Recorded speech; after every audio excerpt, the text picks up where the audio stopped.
Saudara kasih shalom, kami ucapkan selamat pagi dari GKNF. Saudara sekalian, kita masih prihatin karena pandemi yang terus menjadi-jadi. Tapi kami selalu percaya bahwa di balik semua situasi, ada Tuhan yang mengasihi. Dan saudara sekalian, pagi ini saya ingin mengangkat satu tema renungan singkat, yaitu tentang kasih. Mengasihi sesama, bahkan orang yang memusuhi kita. Mari kita membaca dari Injil Matius pasal 5 ayat 43 sampai 48. Firman Tuhan berbunyi demikian, kamu telah mendengar firman, kasihilah sesamamu manusia dan bencilah musuhmu. Tapi aku berkata kepadamu, demikian kata Tuhan Yesus, kasihilah musuhmu dan berdoalah bagi mereka yang menganiaya kamu. Karena dengan demikian, kamu menjadi anak-anak Bapamu yang di surga, yang menerbitkan matahari bagi orang yang jahat dan orang yang baik, dan menurunkan hujan bagi orang yang benar dan orang yang tidak benar. Apabila kamu mengasihi orang yang mengasihi kamu, apakah upahmu?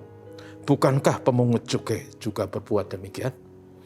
Dan apabila kamu hanya memberi salam kepada saudara-saudaramu saja, apakah lebihnya daripada perbuatan orang lain? Bukankah orang yang tidak mengenal Allah pun berbuat demikian? Karena itu haruslah kamu sempurna, sama seperti Bapamu yang di surga adalah sempurna. Saudara sekalian, dalam pemahaman umum di zaman Tuhan Yesus, di antara orang Yahudi yang notabene adalah umat Allah, sangat terbiasa mereka mengucapkan dan mendengarkan apa yang namanya mengasihi sesama manusia. Tetapi dalam zaman itu tidak berhenti sampai situ. Mereka mengatakan, kasihilah sama manusia dan bencilah musuhmu. Saudara, sesungguhnya kata bencilah musuhmu bukan berasal dari Tuhan. Di samping itu, kata itu telah melemahkan atau bahkan menganulir perintah utama tadi, mengasihi sesama manusia. Karena kalau mengasihi sesama manusia kemudian disambung dengan kata-kata bencilah musuhmu, maka sesungguhnya dua anak kalimat itu tidak sejalan. Saudara, hubungan dengan sesama dalam etika Kristiani tercermin dalam bagian ini, yaitu kasihilah sesamamu manusia, bahkan kasihilah orang-orang yang memusuhimu. Saudara, dan prinsip kasih seperti ini itu berakar atau bersumber dari kasih Allah itu sendiri. Yang dalam teks kita tadi dikatakan Allah mengasihi orang yang baik, Allah mengasihi juga orang yang tidak baik. Allah mengasihi orang yang benar dan mengasihi orang yang tidak benar. Dia menerbitkan matahari tanpa pilih-pilih, tanpa membeda-bedakan. Dia memberi hujan ke bumi kepada siapapun tanpa ada beda membedakan, tanpa favoritisme. Tuhan memberikan kepada siapapun. Itulah kasih Tuhan, kasih Bapa surgawi. Dan mengacu pada itu, maka kita diajar sebagai anak-anak Allah untuk melakukan hal yang sama. Saudara, kalau kita bicara mengenai anak Allah tidak selalu ansih dalam arti biologis. Anak Allah dalam konteks ini adalah kita memiliki karakter seperti Allah. Karakter yang mengasihi tanpa pandang bulu.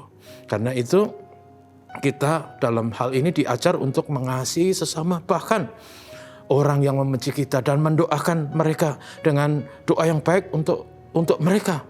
Bukan doa yang buruk, bukan kutuk, bukan sumpah serapah, tapi kasih sama seperti kasih Bapa kepada manusia. Dan bahkan kalau kita melihat apa yang dilakukan Tuhan Yesus pada waktu di bumi, dan dia ditangkap, dianiaya, disiksa, kemudian disalibkan di atas kayu salib, dia berdoa, Tuhan ampunilah, Bapa ampunilah mereka, karena mereka tidak tahu apa yang mereka berbuat. Tuhan tidak pernah berkata kasar kepada orang yang melakukan hal-hal yang jahat kepadanya. Dia tidak pernah marah terhadap orang-orang yang melakukan atau mengatakan hal yang buruk kepadanya. Tuhan mengasihi kepada mereka, bahkan yang memusuhi dia. Dan itulah etika Kristen yang diajarkan Tuhan Yesus. Itulah etika yang harus kita praktekkan dalam hidup kita sehari. Sebagai orang Kristen, sebagai anak-anak Allah yang punya karakter yang sama dengan Tuhan. Mengasihi sesama manusia. Memberi salam kepada sesama kita. Bahkan kepada orang yang membenci dan memusuhi kita. Itulah prinsip yang diajarkan Tuhan Yesus. Kepada orang-orang yang menyakiti kita, orang-orang yang menyusahkan kita, kita tetap mengasihi. Itu sebabnya Tuhan Yesus ajarkan, kasihilah musuhmu. Mari kita hidup sebagai anak Allah yang mengasihi sama. Bukan hanya kepada orang yang mengasihi kita, bukan hanya kepada orang yang baik hati kepada kita, bukan hanya kepada saudara-saudara kita, tapi kepada siapapun sesama kita. Mengasihi, melebihi batas-batas kewajaran duniawi. Tetapi mempraktekkan kasih dengan prinsip-prinsip surgawi.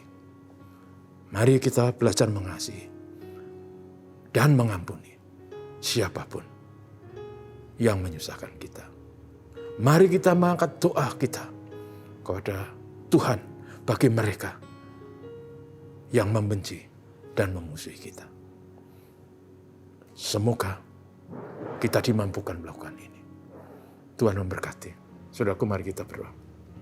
Bapa, terima kasih. Kami bersyukur pagi yang baru kami diberi kehidupan.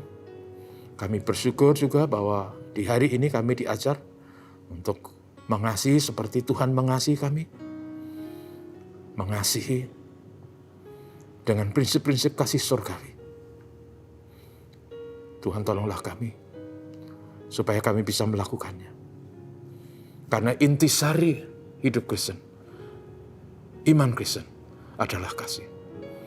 Memberkati umat-Mu, memberkati gereja Tuhan, memberkati pelayanan-pelayanan kami, supaya kami bisa mewujudkan kasih Tuhan kepada sesama. Doa kami, ya Tuhan Bapa Surgawi, sehubungan dengan situasi COVID yang masih terus merajalela, kami mohon rahmat Tuhan, kasih Tuhan, supaya berbagai upaya yang dilakukan pemerintah dan kami masyarakat banyak diberkati Tuhan. Sehingga COVID diatasi dan negeri kami dipulihkan kembali. Dunia kami diberkati. Haleluya. Amin.